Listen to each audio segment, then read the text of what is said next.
Aside from happiness and bliss, one of the most inevitable parts of life is grief. Whether we like it or not, we will experience grief at least once in our lives.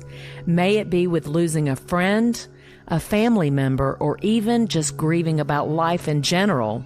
People think grief is just valid during the wake process, from the actual death to the wake to the burial. Then after that, grieving is done. However, that is not true. Grieving is a process. Many people even say that grieving does not stop. You just get used to it in the long run. Just like any other thing in life, people who go through grieving go through it in different stages.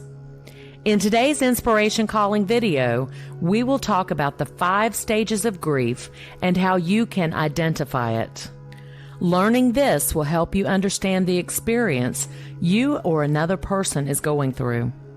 But before we even get there, help us grow our community by subscribing to our channel. This is a safe space to learn more about you, your personality, and anything involving psychology. Don't forget to click the notification bell too so we can notify you whenever we upload new content. If you're done with that, let's get straight into the video. Have you ever lost someone close to you? Perhaps you have lost your best friend through a car accident, or your father died because of an illness. It sure hurts a lot, right?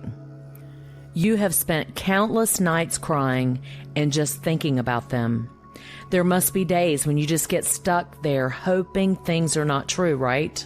This is grief. However, grief does not only exist in crying and breakdowns, it can also exist even when a person is smiling and doing their own thing. This is due to the fact that grief has different phases. Let's go through them one by one. 1. Denial. Denial is the first stage of the grieving process. This is the time we are trying to minimize the overwhelming pain of loss. Our bodies have its own way of keeping us safe, and when we lose someone, our body thinks that we are in danger.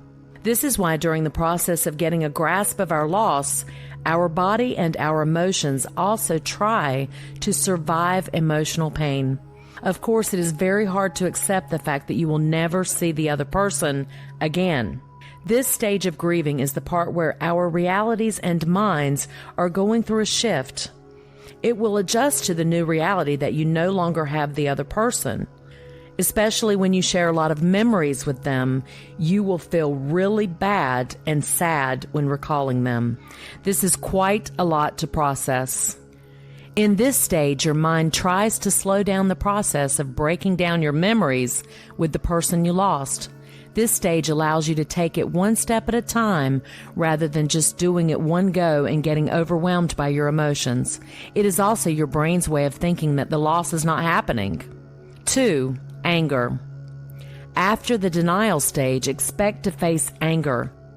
We have already established earlier that losing someone through death means you also have to adjust to the reality that the person will no longer be there. This can be very disturbing for you.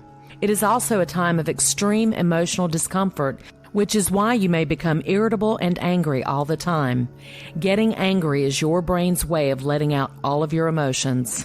When we are angry, we may feel like society will accept it easier than if we admit that we are scared.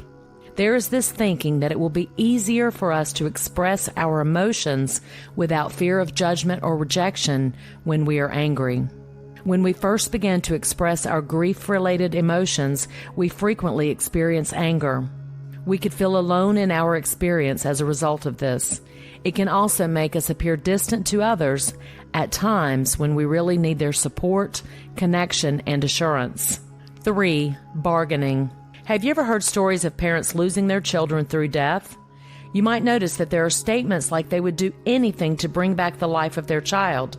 This is not an unusual experience. In fact, many people would really risk anything just to bring back the loved one they lost. There may even be other people that would agree to do anything just to change the reality that they are in. You might also notice that in this stage, people tend to talk to a higher being or God when making their request. They have this belief that if they talk to someone with power, they may have a chance to change their reality. When they bargain, they say a lot of promises like, "I promise not to be a drunkard anymore, just bring my wife back." "I will never get reactive and angry again if you just let this person live a few years more." When we realize that there is nothing we can do to affect change or produce a better outcome, we have a keen knowledge of how frail and helpless we are as humans. In order to feel like we have some influence over something that feels so out of our grasp, we bargain out of a sense of powerlessness. We often concentrate on our shortcomings or regrets when bargaining. When we reflect on our encounters with the person we are losing, we could notice all the times we felt distant from them or even have inflicted harm on them. During this stage, you may also have the tendency to recall all the things you have said or done to the other person. You overanalyze things and end up regretting doing it. Then you wish you could have done things differently. You might also have this hope or thinking that if only things could have been different, the events would turn out differently too. 4. Depression. There comes a point in the grieving process when our imaginations calm down and we begin to gradually consider the truth of our current circumstances. We are confronted with the situation and feel like negotiation is no longer an option. We begin to experience the loss of our loved ones more intensely during this stage of grief. Our anxiety starts to lessen, the emotional haze starts to lift, and the loss starts to become more tangible and inevitable. This is the time you have the tendencies to pull inward as your sadness grows. This is also the time when we grow less sociable with the people around us. People will also notice that you are reaching out to them lesser than you usually would. Although dealing with depression following the loss of a loved one can be very tough, it is one of the most natural stages of the mourning process. If you are going through this period, please do not hesitate to seek out help. Help is always available through the different hotlines specifically made for people who are having a hard time dealing with their problems and troubles at the moment.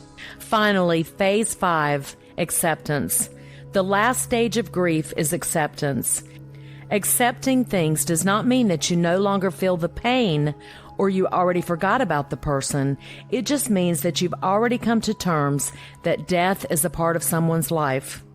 In this stage, you no longer feel the need to resist reality, nor do you struggle to turn it into something different. In this stage, sadness and sorrow are still possible. Yet during this stage of the grieving process, the emotional coping mechanisms of denial, bargaining, and anger are less likely to be present. Now you may be asking, how long does grief actually last? To be honest with you, grief has no timeline. There is no deadline when it comes to things like this. Some people may go through it quickly, while other people get stuck in some stages for years.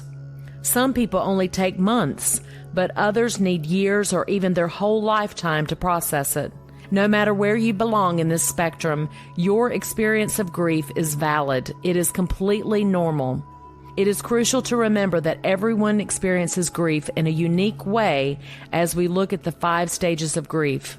So you might or might not go through each step or experience them in order. Often, the distinctions between the stages of the grieving process are hazy. Before entering a new stage fully, we may also transition from one to the next and potentially back again. Your bond to the person you lost is unique, as is your sadness, and everyone experiences emotional processing in a different way. While you go through the grieving process, take the time you require and let go of any expectations of how you ought to behave. That's it for today's video. You can leave any of your questions, suggestions, or reactions in the comments section below. We'd love to hear from you. Also, don't forget to hit that notification bell so you can get notified whenever a new video is up. Until next time, thank you for watching.